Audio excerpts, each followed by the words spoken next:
Minutos le damos la bienvenida a Edwin Ronquillo, con quien vamos a conversar sobre la última decisión, controvertida decisión de la Corte Constitucional en torno a temas de la niñez, de la familia. En este caso particular fue de Santa Elena,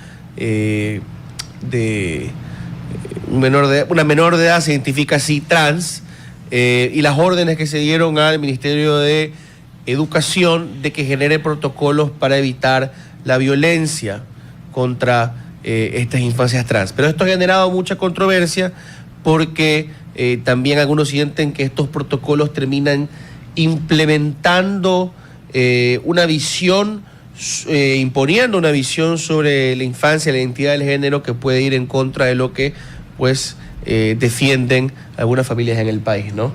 Así que, bueno, bienvenido, estimado Erwin, a La Mañana en RTP, bienvenido otra vez. Cuéntenos qué nos trae.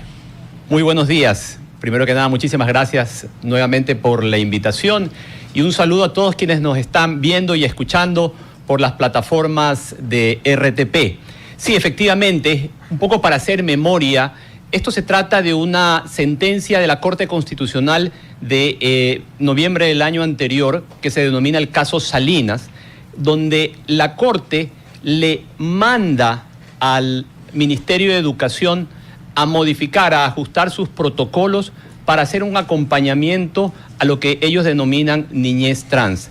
Esto debido a que unos padres, en el año 2018, padres españoles, decidieron llevar a su hijo de 5 años a la escuela, a quien le pidieron, o a la escuela le solicitaron que lo trate como niña. Esto porque el niño había manifestado esa intención o esa orientación hacia el otro sexo. El colegio trató de hacer todo lo posible dentro de su capacidad y adicionalmente siguiendo los protocolos que sí existen ya en el Ministerio de Educación para manejo de los temas de discriminación, pero los padres no estuvieron contentos porque ellos querían imponer que, por ejemplo, el niño ingrese a los baños de las niñas, lo cual, como quienes podrán escucharnos y tengan niñas o hayan tenido hijas a los 5 años, hay un pudor natural en las niñas que rechazaron ese tipo de situación. Por otro lado, los compañeritos varones regresaban a la casa a decirle a la mamá o al papá: mamá, ¿por qué Juanito se está vistiendo como niña, usa falda, usa vincha, y por qué está en la fila de las niñas? Entonces, esa situación creó una conmoción en la comunidad educativa, como es absolutamente obvio. Sin embargo, el colegio trató de hacer todo lo posible dentro de sus capacidades. Los padres, lamentablemente, no se sintieron a gusto y adicionalmente digamos que se enojaron más cuando el colegio les pidió algo que es absolutamente normal, que es un informe psicológico de la situación de su hijo para poder darle un acompañamiento adecuado. Ellos consideraron que eso era vulnerar sus derechos, demandaron al colegio, demandaron al Estado, y el caso llegó a la Corte Constitucional. La Corte Constitucional, luego de 7 años, ya cuando se estaba yendo, de hecho ya se acaban de retirar 3 jueces, esta Corte decidió aprobar o sancionar más bien a la escuela, pidiéndole que se disculpe con este niño que ya ni siquiera vive en el país. Era un niño español que tenía padres españoles, que estuvo una temporada en Salinas, que ya se regresaron a su país, pero aún así le pidieron que se disculpe con ese niño a distancia, de manera virtual, y esto es lo más grave, y lo voy a leer de manera textual como dice en la sentencia. En el punto 7, en las conclusiones, dice: como medida de su repetición, se dispone al Ministerio de Educación que en el término máximo de 180 días desde la notificación de la presente sentencia, diseña un protocolo de acompañamiento a niñas, niños y adolescentes de conformidad con la Guía de Orientaciones Técnicas para prevenir y combatir la discriminación por diversidad sexual e identidad de género en el sistema educativo nacional. Y bueno, sigue, y en la parte final dice: y será obligatorio de obligatorio cumplimiento. ¿Y cuál es esa guía? Aquí tengo la guía. Aquí traje la guía, es una guía de más de 100 páginas. En la parte pertinente, ¿no? ¿Qué es lo que debería de hacerse en una situación como ello, de acuerdo a la sentencia de la Corte? La guía es muy amplia, tiene, digamos, varios acápites. Hace primero una definición de términos, e incluye términos como, por ejemplo, niñez trans, como obviamente todos los tipos de género. ¿Cómo define la niñez trans? Bueno, aquí no tengo, lo puedo buscar y se lo voy a dar en un momento, pero yo quiero irme puntualmente a lo que es más grave, porque estamos hablando de niños de 5 años, ¿sí? Niños que a esa edad ni siquiera tienen la capacidad de decidirse el sabor del helado que se quieren poner, o a veces ni siquiera el color de la camiseta o la niña, el color de la vincha. Pero a esos niños que todavía no tienen la capacidad ni la madurez adecuada para tomar una decisión tan trascendental en su vida como cambiarse de sexo, lo cual incurriría en que luego habría que hacer una transición hormonal, a esa edad se le está pidiendo que ya tome esa decisión y que se lo trate como tal. Y por ejemplo... Y aquí pero no se manda a realizar ninguna operación de cambio de sexo ni tampoco ningún tratamiento hormonal. No. En este momento no. Pero esto es una agenda que va progresando poco a poco, porque aquí estamos hablando de un caso, del caso Salinas. El siguiente caso que está en este momento en manos de la Corte es el caso Amada. Ese es el que abre la puerta al siguiente paso, a la siguiente, digamos, etapa, que es el cambio de sexo en la cédula. Pero no me quiero ir todavía hacia allá porque quiero leer lo que dice esta guía. Y lo voy a poner un poco en la cámara para que la gente lo vea. Y esto se puede googlear, está en el Ministerio de Educación. Dice, Guía de Orientaciones Técnicas para Prevenir y Combatir la Discriminación por Diversidad Sexual e Identidad de Género. Hace una definición de las etapas de los niños. Y, por ejemplo, en la página 37, para cuando lo puedan ver, habla de la segunda etapa llamada preescolar, generalmente asociada a periodos que van desde los 2 a los 5 años de edad. 2 a 5 años de edad. Y entre las descripciones dice, para Freud, hacen en una guía de este tipo que, digamos, tiene que ser afrontada desde todos los puntos científicos, sobre todo, hacen una invocación a lo que dice Freud. Dice, en este periodo se transita por la etapa anal y fálica, en las cuales se perfilan tanto la identificación como la orientación hacia uno u otro sexo. ¿Qué es lo que estamos diciendo? Le estamos diciendo que los protocolos que el Ministerio de Educación debe preparar para que le hagan un acompañamiento a nuestros niños y niñas de 5 años de edad debe incluir este tipo de información. Quienes son padres, que nos están escuchando y seguramente tendrán la misma preocupación que yo tengo como padre, que si ese es el tipo de información que nosotros queremos que le den a nuestros hijos a los 5 años en la escuela, o es algo que nosotros queremos dárselo en la casa, o inclusive dárselo cuando tenga la edad adecuada. El problema de dar este tipo de información a esa edad es que genera confusión. Y está probado, por ejemplo, en Reino Unido, donde están dando marcha atrás a los cambios de sexo en los niños y adolescentes, que cuando se incorpora este tipo de información en la educación inicial, genera una confusión e inclusive se motiva indirectamente a que los niños se cuestionen su sexualidad. A ver, pero la pregunta que debemos hacernos, la que está en el centro de esta conversación es posible, es real que los menores de edad, sin entrar específicamente, por lo menos ahora, en qué momento de su infancia o adolescencia, pero es posible que ellos o ellas se sientan con disforia, que sientan que están en el cuerpo equivocado? Existe científicamente, esto lo dicen quienes son expertos en la materia.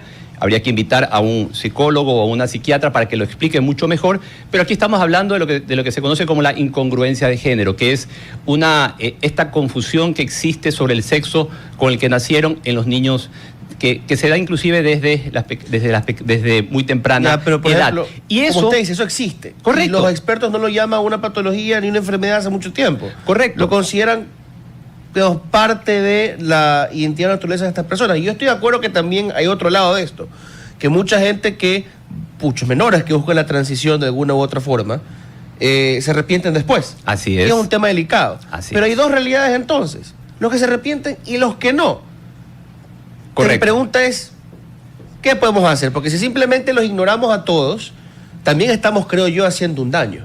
Absolutamente. Aquí no se trata, y aquí hay que ser muy puntuales, esto no se trata ni de discriminar, ni de generar violencia, ni tampoco de invisibilizar a los niños y a las familias que están atravesando por esta situación. No.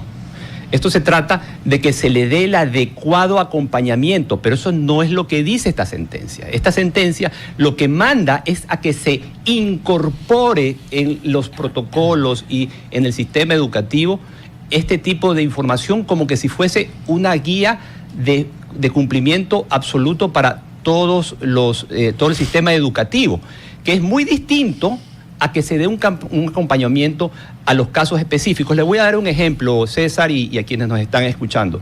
El sistema educativo, el Ministerio de Educación ya tiene protocolos para distintas situaciones especiales, por ejemplo, para los casos de violencia. Y se activa, en el momento que existe un caso de violencia, el sistema se activa y le da un acompañamiento a ese niño o a esa niña. De igual manera, lo que hay que cuidar ahora, porque ya la Corte hizo lo que hizo, ya mandó lo que mandó y ya el Ministerio tiene que hacer un protocolo. Entonces, lo que viene ahora es que nos aseguremos desde los padres de familia y las familias que este tipo de protocolos en ningún motivo se preste para incorporar ideología de género en el sistema educativo. Eso no. Un acompañamiento desde el punto de vista psicológico, eso sí. ¿Por qué? Esto es realmente bárbaro lo que hizo la Corte en esta sentencia. Ni siquiera hay una referencia a que hayan hecho una consulta ni a un psicólogo ni a un psiquiatra. Y es más, castigan, sancionan al colegio por haber osado en pedir un informe de un experto, de un profesional sobre un caso tan delicado como esta disforia de género o incongruencia de género en un niño de 5 años. Eso es lo que nosotros realmente estamos alertando. Esto no se trata ni de discriminar ni de dejar a un lado, todo lo contrario. Hay que acompañar a la familia, hay que acompañar el caso, hay que acompañar al niño, pero significa acompañar? En base a la ciencia, no en base a la ideología. Yo conozco un caso de primera mano, un compañero de mi hija, ya hace muchos años, ¿no? Tenía, digámosle, inclinaciones. Por ejemplo, era un chico, pero le gustaba jugar con muñecas, le gustaba hacer el papel de madre cuando jugaban a la casita o a la familia. Entonces hubo graves problemas en ese momento, estoy hablando, cuando menos hace unos 12 años, ¿no? También coloquémonos en la situación de lo que se discutía y se debatía en ese momento. Y el colegio optó, pareció saludable, e inclusive tuvo al final del análisis favorable, la colocación de un tercer baño. Porque ciertamente es una situación muy incómoda que una persona, un varón, aunque se autoperciba como mujer, puede ingresar a un baño donde hay mujeres biológicas. No creo que a nadie le gustaría, porque no es algo que ni siquiera los padres estaríamos de acuerdo, podrían ocurrir muchas cosas. Y se hizo un tercer baño, un baño que podía usar este chico, y no hubo problemas. Con eso realmente muy salomónicamente se zanjó el tema y así se dio. Este chico se graduó en el colegio y no tuvo ningún inconveniente alguno. Evidentemente el tema de transición sexual, estamos de acuerdo que alguien lo haga si ese es su criterio, una vez que sea mayor de edad y que tenga la voluntad de hacerlo y que haga un tratamiento psicológico. Inclusive ustedes han visto en operaciones de cirugía bariátrica para bajar de peso las personas que tienen obesidad mórbida, antes de hacérselas, los obliga el médico a que tengan un tratamiento psicológico, porque no se trata simplemente ni de inyectarle sustancias, ni de operarlo, ni hacerle cosas, sino primero evaluar cuál es su situación mental y darle contención y apoyo en ese caso. ¿Sería el tercer baño una fórmula? Bueno, de hecho, aquí me lleva al otro caso, que es el caso Amada. El caso Amada, que todavía no tiene sentencia y que lo que pide es un caso muy parecido. Unos padres, esta vez quiteños, activistas, ellos tienen una fundación que promueve digamos, los temas de transexualidad. Ellos, cuando su hijo tenía 6 años, deciden transicionarlo. Y aquí César, por ejemplo, este es un ejemplo.